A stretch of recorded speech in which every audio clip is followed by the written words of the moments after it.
Hey everyone, welcome to the 8 basic habits that healthy people do. Let's see, how many people do we have on the call today? I see some folks are coming in. This is awesome. Okay, I'm just going to wait a few minutes. I am Elizabeth Sherman. I am your hostess today in sharing this information with you. Awesome. Okay, let's see here. Okay, so we have a few people coming in.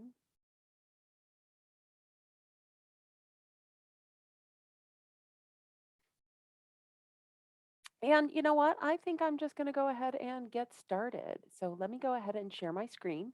So today, what we're talking about is the 8 basic habits that healthy people do. This is something that I talk to all of my clients about. This is something that I talk a lot about. Um, and please let me know, can you see my screen? Just type into the chat if you can, or type into the Q&A to let me know that you can see me, that you can hear me. Awesome. Thank you. All right. So I'm Elizabeth Sherman. I am your host today. I am a life and weight loss coach, and I also host a podcast called Done with Dieting. And the reason why I'm talking about this topic today is because so many people I see, it's just the beginning of the year, and so many people want to lose weight. I saw a statistic yesterday that something around 56% of women want to lose weight or tried to lose weight in the past year. And oftentimes, what we do is we do diets. And when we start diets, oftentimes what's happening is we're starting what I call advanced techniques when we don't have the foundation in place. And so, what this presentation is all about is creating that foundation for yourself that is a very moderate approach to maintaining your weight, to basically having good health, so that when you do those more advanced techniques that they stick. All right?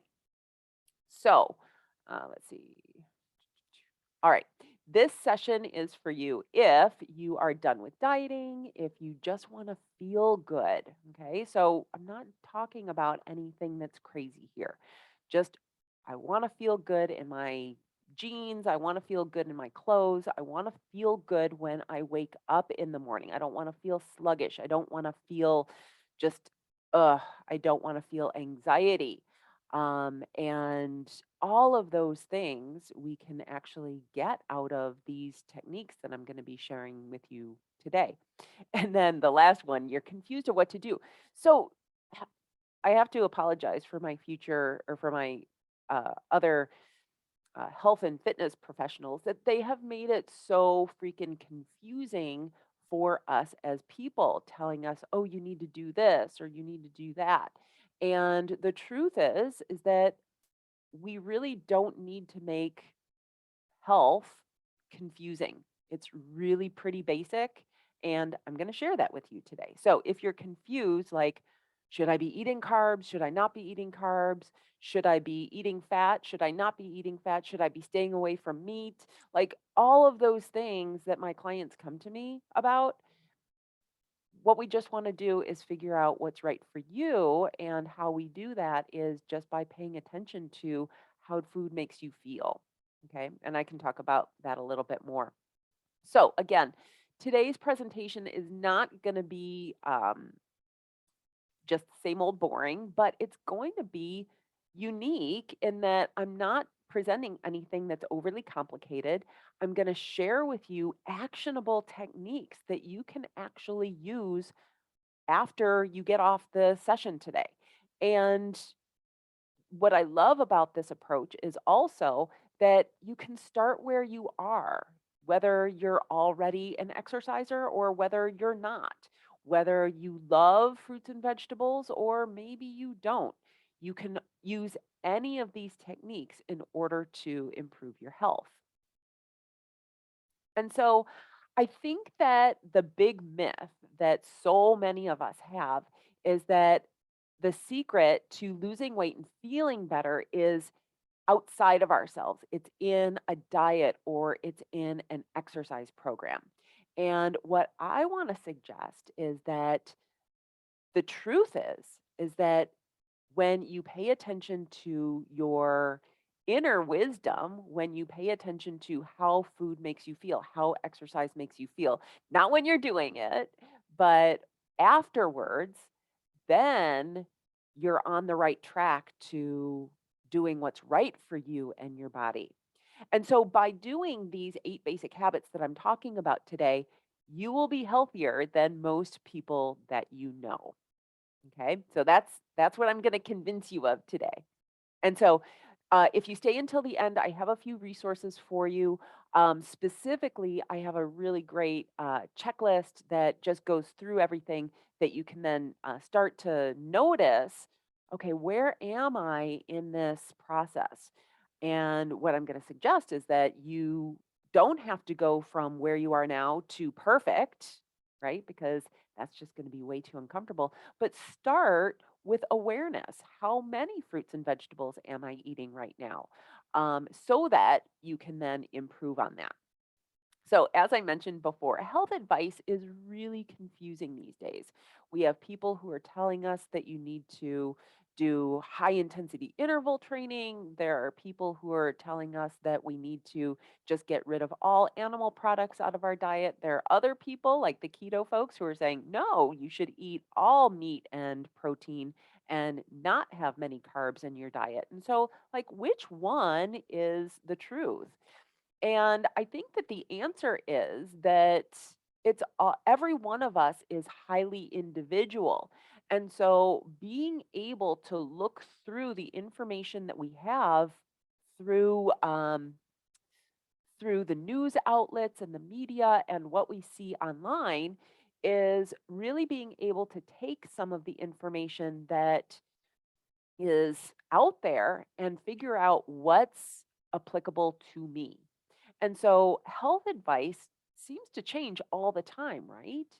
And so, how do we figure out what information is applicable to me and which ones I need to let go of? We need to think, we think we need to go all in on stuff, right? So many of us do that. I see that with New Year's resolutions all the time is that people are like, okay, I'm going to be healthy this year. And so therefore they go from couch to 5K like overnight instead of over a period of time. And so when we go all in, what happens is we get a little too uncomfortable in the process. Like if you've ever gone through the, and I used to do this too, like I used to eat out all the time. And then I was like, okay, you know what? I'm just going to make all of my meals at home. And when you do that, it, yeah, is it healthier? Yes. But it feels so uncomfortable because you're like, "I don't wanna do this again. My cooking is terrible, and I just wanna eat something tasty right now." And so then we go out, and then we're like, "Oh, I killed it, and I didn't do what I was supposed to be doing, and so I'm just gonna give up." And so what happens when we think that we need to go all in is we end up like, if we make a mistake, we end up just throwing in the towel and saying, well, forget it. I'm just not going to do any of it now. And so following diets can be restrictive because there are good foods and there are bad foods. But what if food is just food? And like I mentioned earlier, if we start paying attention to how food makes me feel, how it um, changes how I feel later and what I do later, then what can happen is we can create our own set of guidelines that are actually more adherent because it's a totally different experience if you read a book and it says you can't have bread, right? And so you go out to dinner with your friends and there's some beautiful bread on the table and you eat it and then you're like, "Well, I just messed up. I'm not going to be able to stay on this diet." And so then you just chuck it versus noticing that, when I eat bread, it makes me feel sluggish the next day. And so, therefore, then, when you go out to dinner with your friends and you see the bread, you get to decide, hey, how do I want to feel tomorrow? Do I want to feel sluggish tomorrow or do I not? And so I might want to eat the bread, and the bread is going to be tasty and it's going to be amazing. But I know ahead of time that there are going to be consequences, physical consequences to that. And so just be aware that diets can be restrictive if we're following someone else's rules. But when we're following our own rules, then they tend to be very freeing. We just have our own guidelines.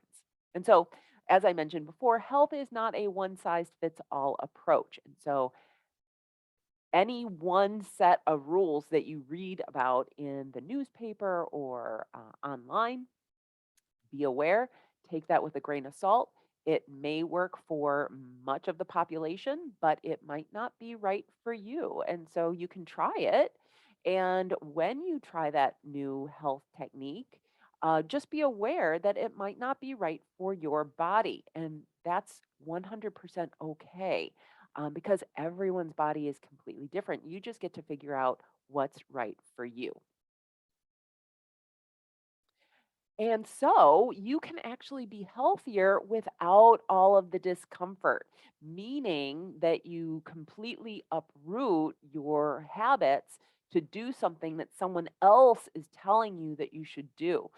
So, what we can do is we can actually lean into healthier habits rather than um, just doing something because someone else said that it might be working. Okay. So, we have a couple of opportunities today. And one is that we don't need to do crazy diets. We don't need to do fad diets because we know that dieting doesn't work.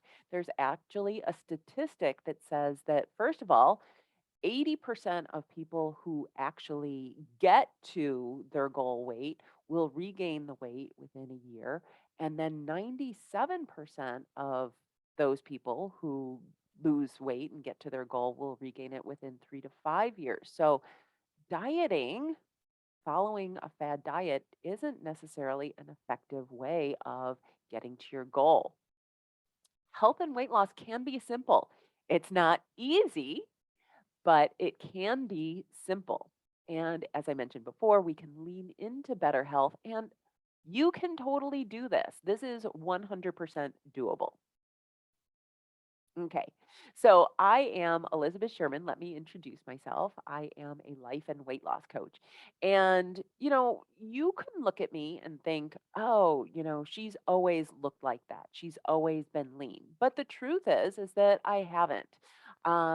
When I struggled with my weight, when I was actually I never even thought about really dieting. I just used to eat everything I wanted, but I had a really low self esteem until I was in my 30s. And my mom passed away from breast cancer. And I could tell that if I kept doing what I was doing, which was not exercising, which was not paying attention to my diet, um, and not having good relationships, that I would be in her place. I could foresee that if I kept doing what I was doing, that what was going on with my mom was exactly what my fate was going to be. And so what that did was it gave me the wake up call to start paying attention to my health. And I would love to tell you that when I went home and I started Googling, how do I not get cancer? And the internet told me, well, then you need to lose weight because excess fat is a huge risk factor for not only cancer, but also other diseases like heart disease and diabetes. And so I would love to tell you that when I learned that I immediately changed my health habits, right? That I immediately started exercising and I immediately started cutting calories and eating properly. But that did not happen. I tried every single diet that was out there thinking that there was a magic pill.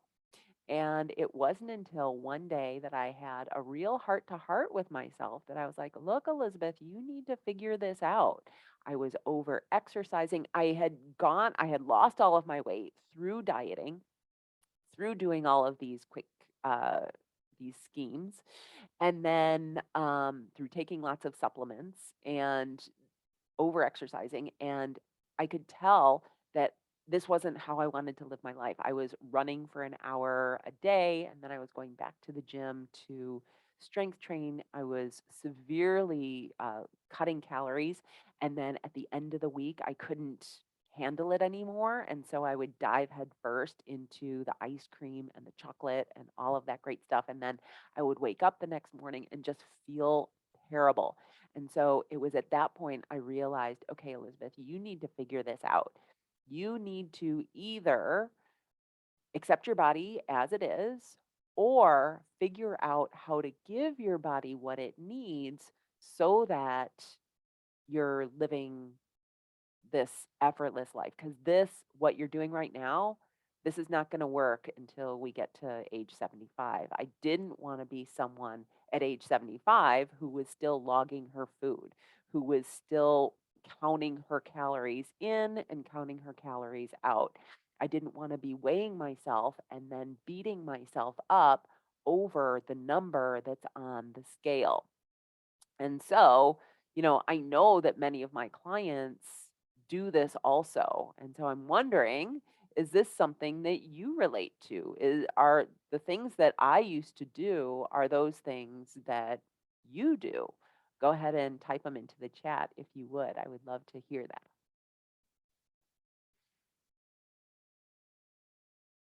And while you're doing that, I am going to move on.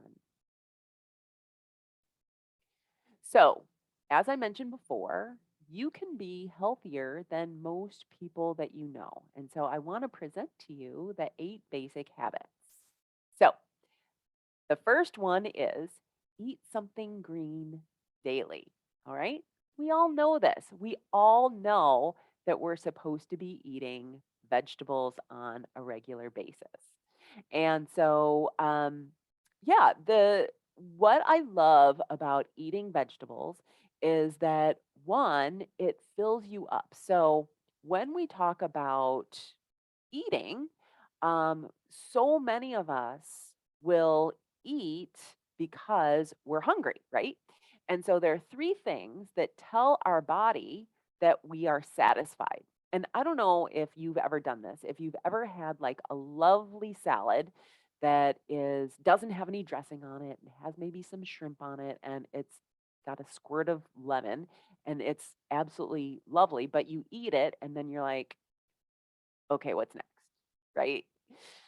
And so that salad is satisfying, but not really, right? Because it doesn't have enough fat in it. Okay, so one of the things that we need to make sure that we have enough of in our diets in order to eat is fat. And here's another reason why we want to have fat is because there are 2 different types of vitamins in our that we take in. We have what are called water soluble vitamins and fat soluble vitamins. And when we eat food that has fat soluble vitamins in it, we need to take in fat because the body can't process those vitamins without the fat. So make sure that you get enough fat in your diet as well. The other 2 things that make a meal feel satisfying is one, what we bulk. And so when we eat, the lining of our stomach stretches just a little bit. And so we want to eat foods that are bulky. Okay? And so vegetables satisfy that. The other thing, the third thing that makes us feel satisfied when we eat is the weight of the food in our stomach. And so, because vegetables are high in water content, they are also heavy in the stomach. And so, therefore, those are 3 things that we want to make sure that we get within a meal that will help us to feel satisfied. Okay. Habit number 2, I was just talking about this, drink water. So, again, water is heavy, it fills up our stomach, but water is also really good for us. Now, there's a myth out there that says we need to be drinking 8 ounces of water 8 times in a day in order to be healthy.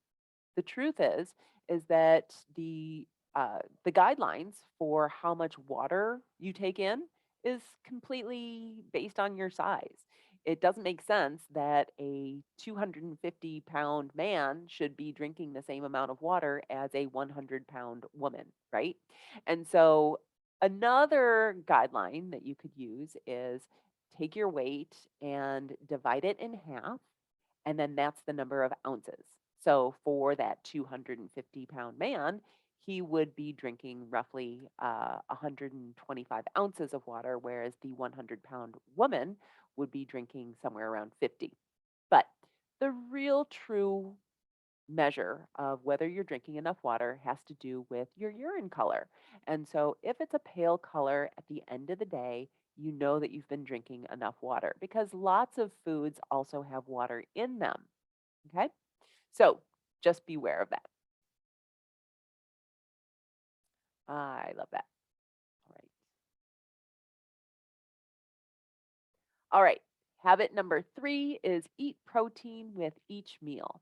So you want to have protein in your meals, especially if you're in a calorie deficit, because um, protein is the building blocks of your own muscle.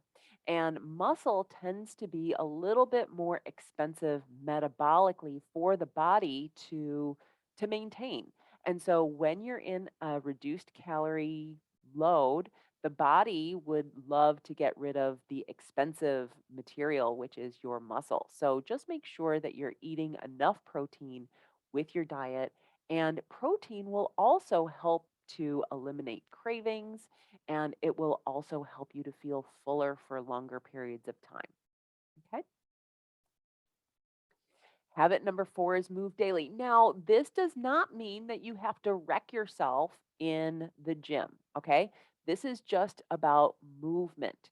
And what's really important here is that when we go out and we spend so much time and energy at the gym, like doing these really tough workouts, what happens is we go home and we're like, ah, I can't do anything else because I'm just sitting here on the couch recovering. What's actually way more effective is what we call NEAT. NEAT is an acronym, NEAT, which stands for non exercise activity thermogenesis, which is just what it's a fancy term for just moving throughout the day. So, not necessarily exercise, but activity. And so for my clients, I always recommend that you move at least 30 minutes a day. And that can be walking, it could be gardening, it could be playing with your kids or your grandkids. It can just be anything, but we just want to make sure that you're moving. And here's something else that I think is also really important, which is for many of my clients, I generally work with women in between the ages of 45 and 60 who are having shifting hormones. And for many of my clients, what we find is that we have a really bad relationship with exercise because when we started dieting in like the early 80s, right?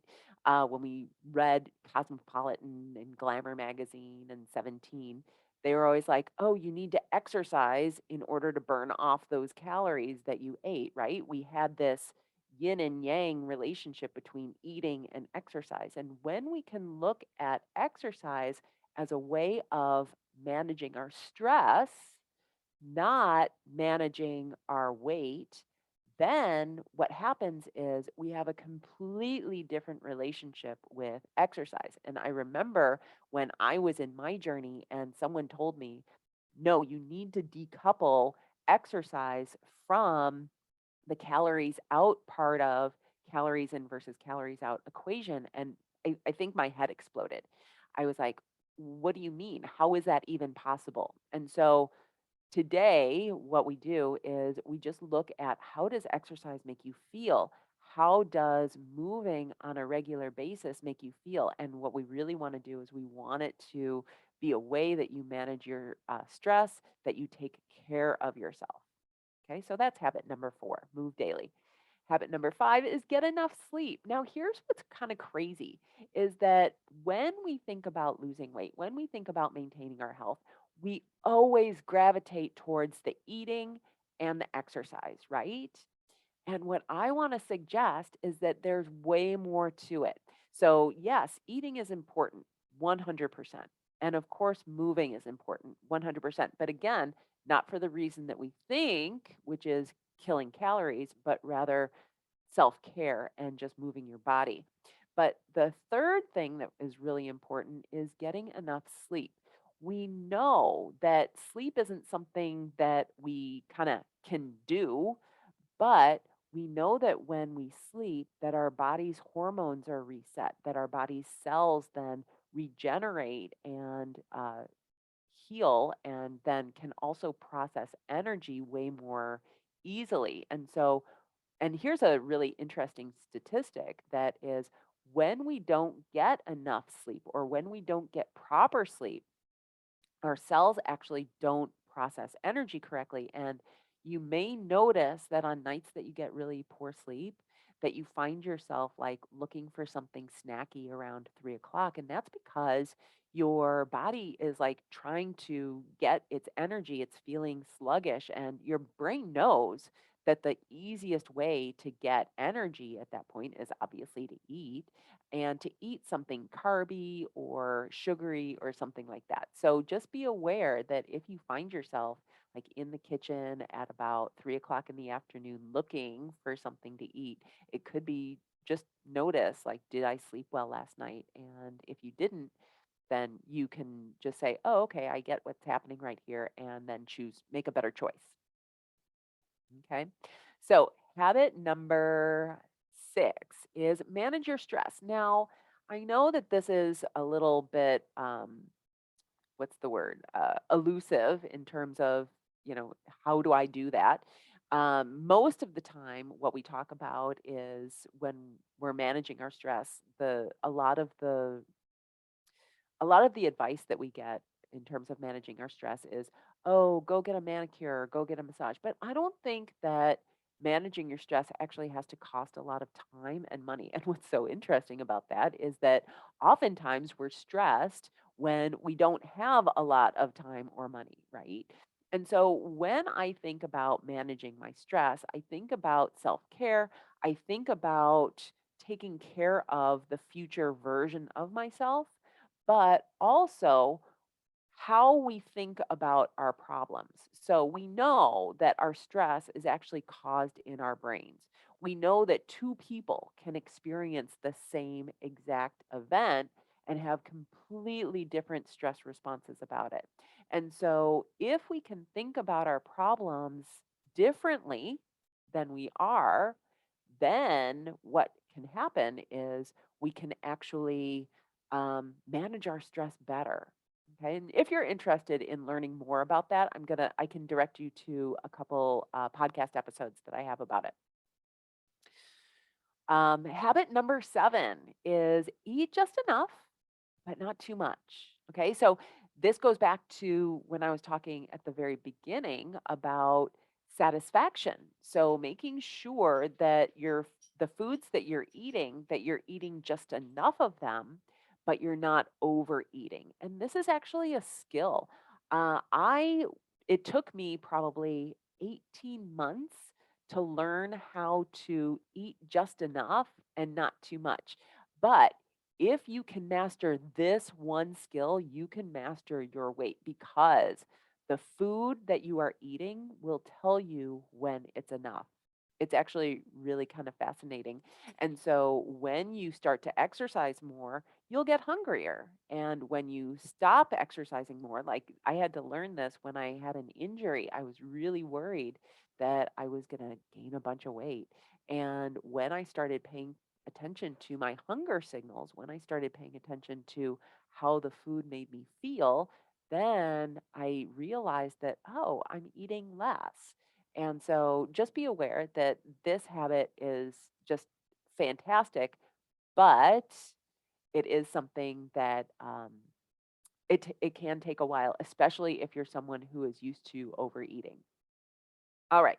And then finally, habit number 8 is limit your treats. Now, this does not mean don't have any treats. In fact, when I was in my huge dieting days, I would limit my treats all throughout the week, and then I would have like a cheat day.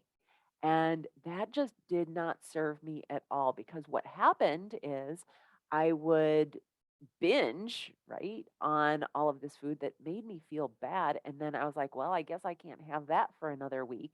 And what I learned was if I could have a little bit every single day, then I was less likely to overeat on the weekends. And everything just kind of evened out and it just made me feel so much better. So, when we talk about limiting treats, again, we just need to figure out what's right for you, your goals, and your body type. And so, sometimes people ask me, what is a treat? And I think the answer to that is, what do you think a treat is? And, being honest with yourself, what is a treat? And the other thing that I want to share is that over the course of time, what you consider a treat may change. So, like, for example, maybe right now you're drinking soda, okay? And soda is just part of your normal diet. And so eventually you may get to the point where you're like, you know what? I really don't need this much soda anymore. I'm ready to get rid of it out of my diet. And so then you move it into the treat bucket. And so then when you want to have a treat, you have a soda.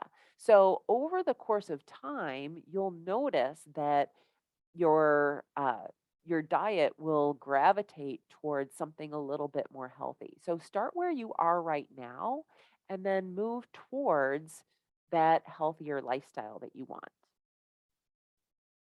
Okay.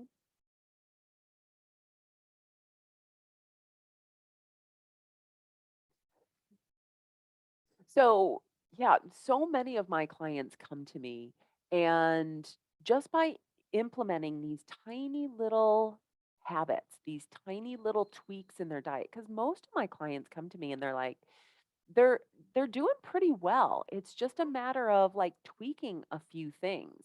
And so one of my clients that I'll introduce you today, her name is Kay. Just by following these 8 basic habits, she actually lost like 10 pounds in just a few months. Um, and she did it just by following the 8 basic habits. It's just amazing. So many of us think we need to do these elaborate things, and we really don't. All we need to do is do the bare minimum or do these foundational habits in order to see progress. I love this quote. The willingness to do the unsexy work is a competitive advantage. And the 8 basic habits are not sexy. They are things that you already know. I probably didn't tell you anything today that was mind-boggling. They're absolutely boring, but they work. And we I think that the problem is that we have all been conditioned that doing like losing 30 pounds in a month is this revolutionary and to be celebrated type of thing. But there really isn't such a thing as overnight success. Everyone who's been successful and has kept it off has perfected the mundane. And that's what this is. It's doing the same thing over and over and over again, being willing to stick to specific habits, knowing that that's what's going to actually help you to be successful in the future. And, talking about that just a little bit, there's something that I work with my clients on, which is creating what I call goals and vision. And when we talk about the vision, we're not just talking about the end result, we're not just talking about the outcome goal. What we're talking about also is when you visualize yourself in the future, when you visualize yourself, you know, at that goal, what is it that you're doing? How are you a different person? What are the habits that you are practicing that is ultimately going to end up and give you that result? Because we know that our actions create our results. So we need to focus on those behaviors, doing those behaviors over and over and over again in order to be successful. And when I told my story at the beginning, I mentioned that I didn't want to be 75 years old and logging my food. So I was like, okay, Elizabeth, you need to figure this out. You need to figure out what is it that you need to do on a regular basis so that you're not logging your food, so that you're not looking at something externally in order to tell you whether you're doing a good job. How do you do those things? And so, what I've laid out for you today is exactly those things that you want to be doing if you just want to live a drama free life as far as food and exercise goes, okay, and your health. I also love this graphic too. So 1%. And what this is about is every single day or every single week, just trying to do 1% better. We're not talking about like making these huge leaps and being really super uncomfortable because, again, when we are doing what's uncomfortable, we're less likely to stick to it. And so, so many people will come to me and they're like, yeah, but it's not fast enough. And, I want to suggest to you that, okay, it might not be fast enough, but doing the 1% may be faster than doing the dramatic change. And here's why: because when we make these dramatic changes, they're not sustainable, right? We feel uncomfortable. And when we get too uncomfortable, our brain is like, stop. I need to go back to what is familiar. And so then the brain goes back to what we were doing before. And then we're like, oh, I just totally messed up. And I guess I just wasn't meant for this. And then we have to start over again. Therefore, each time starting over again and not making progress versus if we do things incrementally better, then over time, they're going to add up and it will be the faster method. It might not be as fast as you want it to be, which is why I said weight loss and weight maintenance is simple. It's not easy because when we think easy, we think fast, but it is simple. And if you can be patient with yourself, if you can be compassionate with yourself and learn through the experience and just take it day by day, you will be successful. So this is my client Kay that I was telling you about. So yeah, she's 59 years old. She didn't actually come to me with a lot of weight to lose, but she was feeling really frustrated because she's a nurse, and after a long session, a long day at work, she would come home and she would drink margaritas and have chips. And she was like, I'm just feeling terrible. And she was doing it from an emotional eating kind of place. And so we worked through that, and she was doing all of the 8 basic habits. And I'm so proud of her. She lost like 10 pounds in a few months. So all right. So I'm almost done with my presentation. It's not a long one. I want to share with you. So if you want more information about the 8 basic habits, I have something that you can download. You can get it at elizabethsherman.com/habits. And it's a guide which is going to go through everything that I talked about today. And then also there's a lovely checklist where you can just check off. You can put it on your refrigerator and check it off and figure out, like, okay, so how many glasses of water did I drink today? And again, we're not going for perfect here. We're just going for better than yesterday. So every day, just notice, how many servings of vegetables am I eating? And so I always recommend for any of my clients or anyone who's doing this that we start with what I call awareness, which is just figure out, what are you doing right now? So take the first week and just track, what is it that you're doing right now? And then start to add on from there. Okay. The other thing I want to offer is my podcast. So, the Done with Dieting podcast, I have just a ton of really great information out there. You can go to elizabethsherman.com/podcast. You can listen to it on Apple, podcasts. You can get it on Amazon, you can get it on Audible, pretty much everywhere you can listen to podcasts, it's there. So if you like podcasts, I'm definitely going to recommend that you do that. And so, what if the key to feeling better was just in the basics, simple, safe, and effective habits? Like, we don't think that something so basic can actually work because we've heard all of these gurus out there telling us, no, you need to do something drastic. And I want to suggest that maybe you don't. Okay, so in review, the 8 basic habits are: eat something green, drink water, okay, eat protein with each of your meals, get some movement in, get enough sleep. Oh, let me go back to the movement. And I want to encourage everyone to move based on, like, get some movement in. I told you 30 minutes in the presentation, but based on where you are right now, like, if you haven't moved, then just start with 5 minutes. It's totally okay. And again, the brain is going to come back and tell you, "Oh, but 5 minutes isn't enough." Well, it's a lot better than 0. Okay? So, make sure that your brain isn't sabotaging you by telling you, "Oh, that's not good enough," because something is always better than nothing. All right, get enough sleep, manage your stress, eat just enough, but not too much, and then limit your treats. Okay, so I have a question for you. What has been most helpful? So I'd love to hear that in the chat. And then I want to know, what questions do you have? So I'll stay on for a few more minutes and see what questions you have, see what has been most valuable to you today.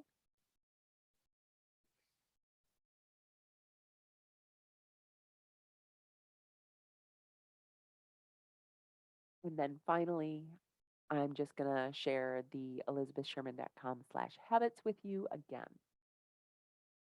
Okay. Ah,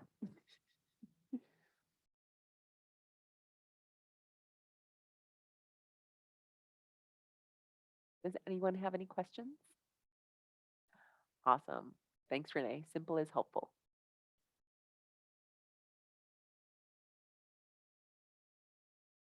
And I love what you wrote, Freshta.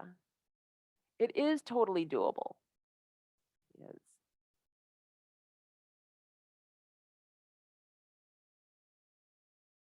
Awesome. Good. I'm glad you got some value out of that, Erica. The way you broke things down made it seem so manageable and not overwhelming. That's what I needed. I know the other health pros like just make things just so complicated, and it really does not need to be that complicated. 100%. Awesome. All right. So again, I'm going to recommend or invite you to listen to my podcast because I personally think it's amazing. So that's all I have for you today. Uh, yeah, your future. Think about it. You can do anything you want. Okay. So thank you for being here today. Have an amazing weekend. And I'm going to try and send the replay out to everyone who registered. So if you'd like to rewatch it, you're more than welcome to do that. All right. Have an amazing week, everyone. I'll talk to you later. Bye bye.